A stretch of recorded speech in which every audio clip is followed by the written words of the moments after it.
Sebagaimana yang telah saya ungkapkan di bagian depan tadi, kejadian pada tanggal 28 Oktober 2024 ketika saya sedang berorasi, tahu-tahu saya dipiting dari belakang leher saya, lalu diseret mundur oleh security, sedangkan caciku Tio Melan yang sudah capek, ngantuk, dan loyo karena terkena imbasnya menyiswakan orang, malah ditindas melalui security, dipegang kedua tangannya, ditarik oleh security yang sudah siap borgol.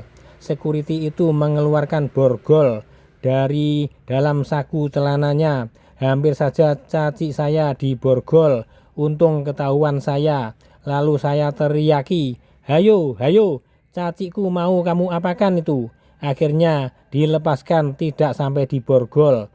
Benar-benar tindakan gila dan tidak waras itu Sudomo Mergonoto dan Suyanto yang memberi perintah pada security model begitu. Kongconya dipecundangi, perantaranya dikriminalisasi, lalu kelentengnya akan dicaplok habis. Ini termasuk pelaku kejahatan yang sangat berat. Ya, masih beruntunglah kalian semua para pelaku kejahatan yang segera diingatkan dengan kata-kata di video ini.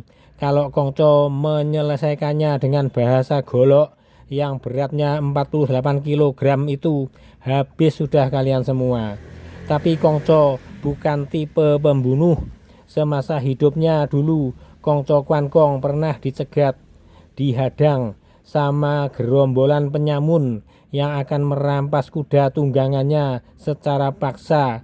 Kongco begitu tenangnya sambil tersenyum mengatakan, "Apa kalian semua tidak tahu? Saya ini adalah Kwankong, salah satu penumpas pemberontakan Laskar Destar Kuning."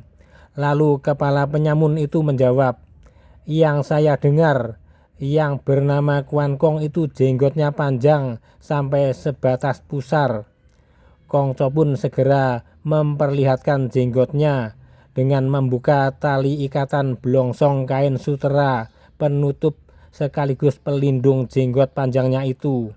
Sekaligus gerombolan penyamun itu serentak meminta maaf dan memohon diterima untuk menjadi pengikutnya Kongco. Tapi Kongco tidak mau menerima dan melanjutkan perjalanannya berkuda.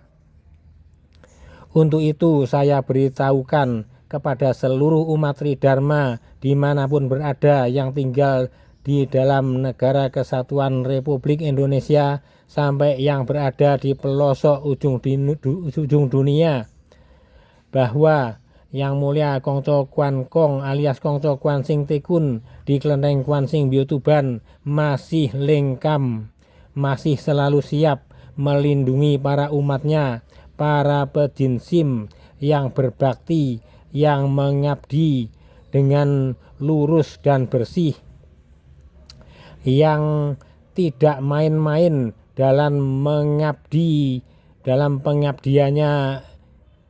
Pada hari ini tanggal 1 Februari 2026 saya Tio Eng Hin alias Marjoko bikin pernyataan. Saya akan mengajak caciku Tio Melan akan bersiap-siap mencalonkan diri untuk pemilihan pengurus dan penilik kelenteng Kwansing Bio yang akan datang, dan akan selalu berlaku jujur, tidak korupsi.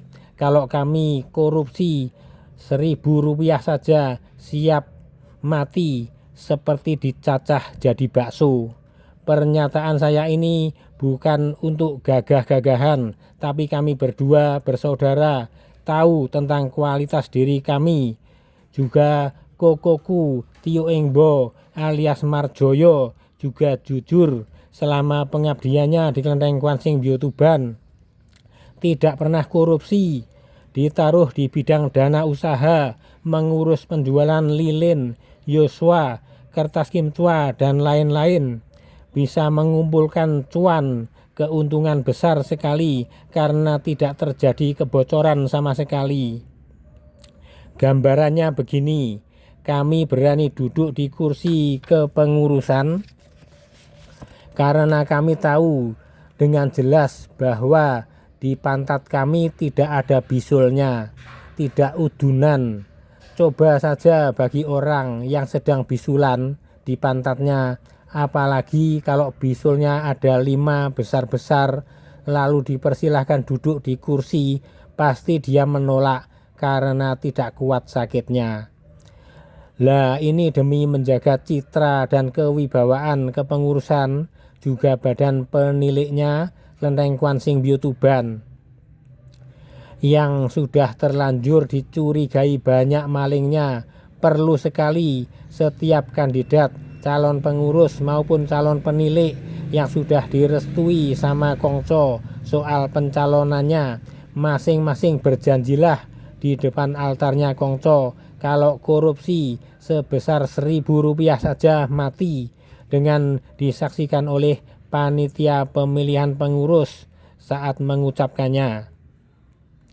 Ini Cik Melan yang sudah viral sebagai maling buah bersama piringnya, padahal Makco yang menyuruh telah membuktikan diri melalui kebesaran dan kemuliaannya Kongco bahwa di dalam memperjuangkan kembalinya Klenteng Kwan Sing Byo ke umat kota Tuban, Kongco menempatkan aku Tio Eng Hin dan cacikku Tio Melan sebagai peran utama yang digandeng sama Kongco untuk melawan penindasan dan kediktatorannya serta kejahatan santetnya Sudomo, Suyanto, dan Ratna.